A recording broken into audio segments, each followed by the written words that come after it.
Hi, my name is Sarah Casello, and I'm a senior here at St. Bonaventure University. I'm a triple certification education major, which means that I hope to be certified in elementary, early childhood, and special education, as well as pursuing a minor in sociology. Some of my interests include definitely spending time with students, working in schools. I work at a summer camp over the summer, definitely into the outdoors, embracing my creativity, and then using my energy to make positive differences and volunteering. So what fascinates me about living in education, I think that the power of having a positive classroom community is so fascinating because it's really interesting to see how well your students succeed just because of that positive impact in community. It also fascinates me that each student learns and reacts differently to everything. So some students might love school and are intrigued to learn, while others not so much. And I love finding and using those different teaching strategies to meet the needs of all my students through differentiating or using manipulatives. Any of those great things. So what's guided me to this master's program? So ever since second grade, I've wanted to be a teacher, and I've had so many great role models along the way, especially here at Bonaventure and within the community, both on campus and through my field experience. I definitely have some great role models here, so why not stay one more year? How do I feel about inclusion in education? After being in an inclusion classroom, I'm definitely 100% for it.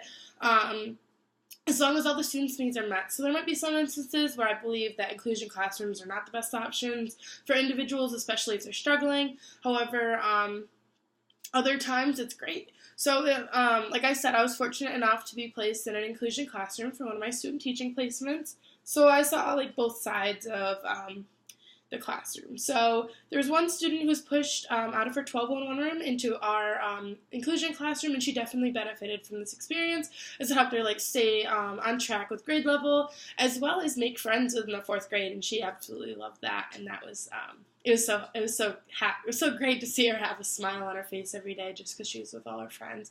However, in that same student teaching placement, in that same inclusion classroom, we had a student who was in the inclusion classroom all day, who was extremely disruptive, caused a lot of distraction. He would crawl on tables, yelling out. He would become upset. Sometimes he would throw a temper tantrum and hit his head on the wall, his desk. And sometimes students would ask, why is he doing that? So that might not have been the best classroom for him. So when is inclusion necessary or unnecessary? I believe that inclusion should be used as much as possible as long as that student feels comfortable and accepted in the classroom. Inclusion should definitely be used to keep that student in the grade level as much as possible so they're ready and prepared for that next step of their future.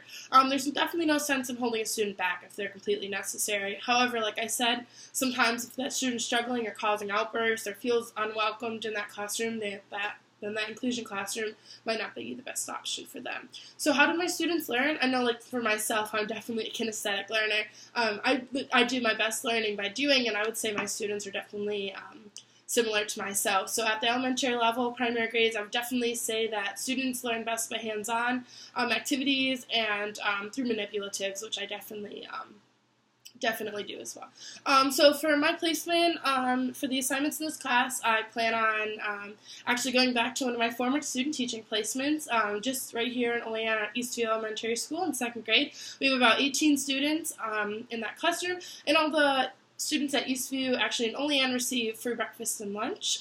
Students in my class also participate in the backpack program, which allows them to take home some nice meals for over the weekend. In the second grade classroom, there's definitely a great amount of diversity. There's different socioeconomic statuses, different student interests, and then different intellectual abilities as well. So in this classroom, there's a few students going through the RTI process, response to intervention, as well as students with IEPs performing at the kindergarten level, I would say.